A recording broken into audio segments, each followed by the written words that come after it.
A'udzubillahiminasyaitonirrajim. Bismillahirrahmanirrahim. Assalamualaikum warahmatullahi wabarakatuh.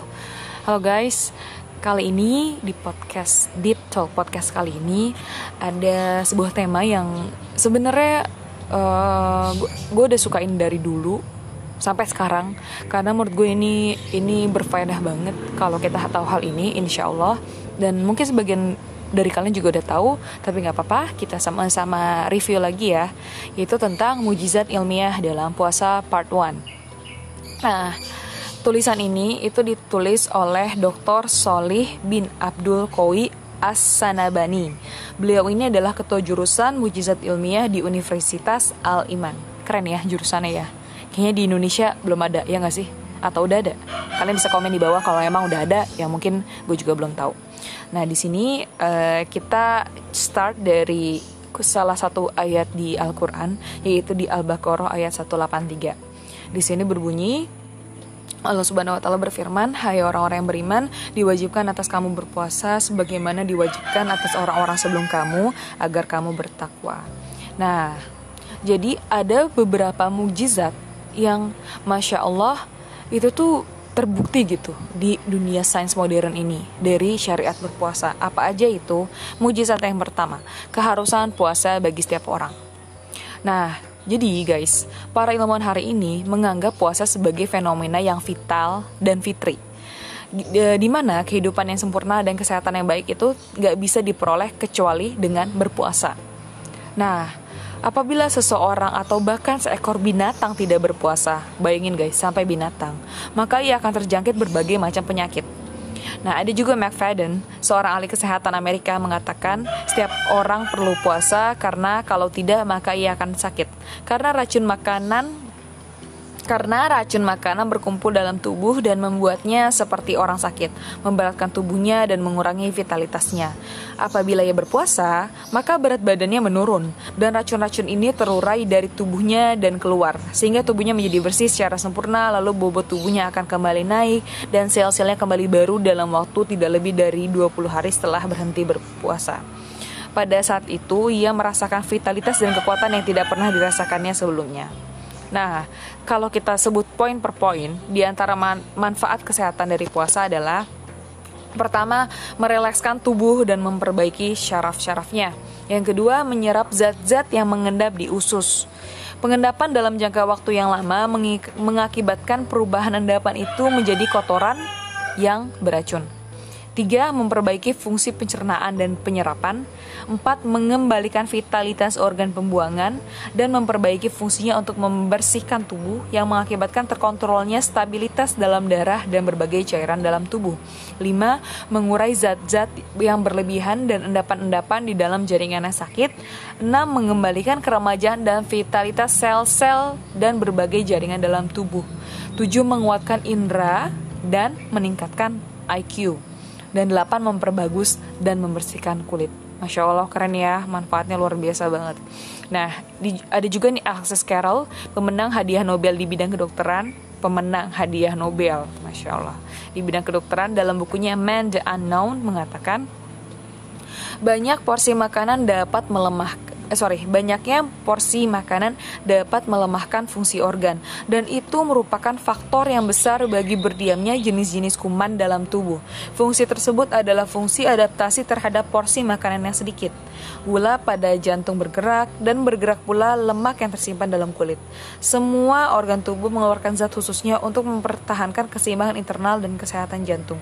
Puasa benar-benar membersihkan dan mengganti jaringan tubuh kita. Masya Allah. Nah, mujizat yang kedua. Mujizat yang kedua ini minimal puasa 1 bulan dalam setahun. Nah, ini kok bisa ya puasa 1 bulan dalam 1 tahun? Di surat Al-Baqarah ayat 185 itu Allah Subhanahu wa Ta'ala berfirman, "Karena itu, barang siapa di antara kamu hadir di negeri tempat tinggalnya di bulan itu, maka hendaklah ia berpuasa pada bulan itu." Atau Dan di sini Prof. Nico Lev dalam bukunya Hungry for Healthy mengatakan setiap orang harus berpuasa dengan berpantang makan selama 4 minggu setiap tahun agar ia memperoleh kesehatan yang sempurna sepanjang hidupnya. Masya Allah. Jadi selain itu di ayat Al-Quran disebutkan berpuasa 1 bulan ya, juga ada pakar kesehatan yang juga menyatakan hal yang sama, bahwa setiap orang harus berpuasa dengan berpantang makan selama 4 minggu atau sekitar 1 bulan. Nah, mujizat yang ketiga mengenai penetapan waktu puasa dari matahari terbit hingga matahari terbenam. Nah, ini juga ada mujizat ilmiahnya guys, Masya Allah. Jadi kan kita tahu ya, sebenarnya rata-rata kita berpuasa itu sekitar 12 sampai 18 jam. Ya, kalau kayak kita di Indonesia, let's say kita dari jam kita hitung dari jam 5 ya, anggap aja ya. 6, 7, 8, 9, 10, 11, 12, 13, 14, 15, 16, 17, 18. Kita buka sekitar pukul 18. Berarti sekitar 13 jam kita berpuasa. Nah, di sini penelitian ilmiah membuktikan bahwa jarak waktu yang tepat untuk berpuasa adalah 12 hingga 18 jam. Nah, karena sesudah itu simpanan gula dalam tubuh mulai terurai seperti Dranik dan kawan-kawannya. Nah, tahun 1964 juga nih tercatat ada sejumlah penyakit komplikasi kritis akibat berpuasa lebih dari 31 hari atau namanya Wishal. Iya, mungkin itu. Gue nggak tahu sih ini istilah kesehatan atau keagamaan tertentu, gue nggak tahu. Tapi di sini namanya Wishal. Wishal. Nah, di sini tampak jelas mujizat ilmiah ya gitu ya dari Al-Quran dan Sunnah, di mana Rasulullah SAW juga melarang puasa wisal atau bersambung. Dari Abu Hurairah bahwa Nabi SAW bersabda, janganlah kalian puasa wisal. Para sahabat bertanya, tetapi engkau berpuasa wisal ya Rasulullah? Beliau menjawab, kalian tidak sepertiku, sesungguhnya Tuhanku memberiku makan dan minum saat aku tidur malam. Ya, jadi Rasulullah SAW melarang umatnya untuk puasa wisal atau puasa lebih dari 31 hari gitu ya. Ini itu dilarang, dan ternyata juga penelitian ilmiah membuktikan hal itu, membenarkan hal itu, bahwa kalau puasa lebih dari 31 hari itu jatuhnya bahaya gitu. Dan juga kita dianjurkan kan untuk puasa dari terbit matahari sampai terbenam matahari dan tidak berlebihan saat berbuka puasa.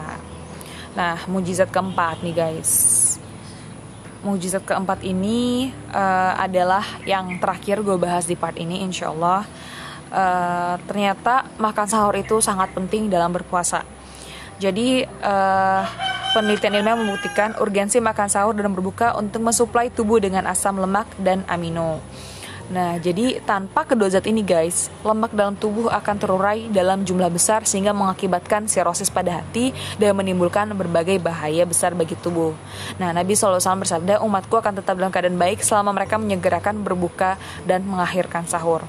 Oke, itu tadi adalah 4 mukjizat ilmiah di part 1 yang kita bahas. Insya Allah ada mukjizat ilmiah lainnya di part 2 insya Allah. Dan di sini komen gue pribadi itu gue ngerasa luar biasa banget ya, Masya Allah. Tadi manfaat puasa tuh banyak banget, yang meremajakan sel-sel lagi. Abis itu juga ternyata kita juga yang buat cewek-cewek seneng ya, itu adalah menjadikan kulit glowing atau kita lebih sehat, sel-sel kulitnya juga gitu. Terus juga tubuh relax, syaraf relax. Terus juga zat-zat yang mengendap di usus. Gue juga pernah dengar ya dari salah satu dokter gitu juga, bahwa memang antibodi kita itu yang urgent banget sebenarnya di pencernaan gitu. Tapi kalau kita makan terus tanpa ada istirahat, tanpa membiarkan dia untuk merecovery diri dia, ya ibaratnya kayak kita pakai blender nih guys. Kita kan idealnya pakai blender, masukin buah atau sayur atau apapun yang kita mau blender, kita blender terus kita konsumsikan, terus baru kita ini. Nah, ini tuh enggak gitu, itu terus-terusan dilakuin gitu. Blender lagi tanpa dibersihin, ya gimana mau bersihkan. Ya kurang lebih kayak gitu guys. Semoga bermanfaat. Thank you. Assalamualaikum warahmatullahi wabarakatuh.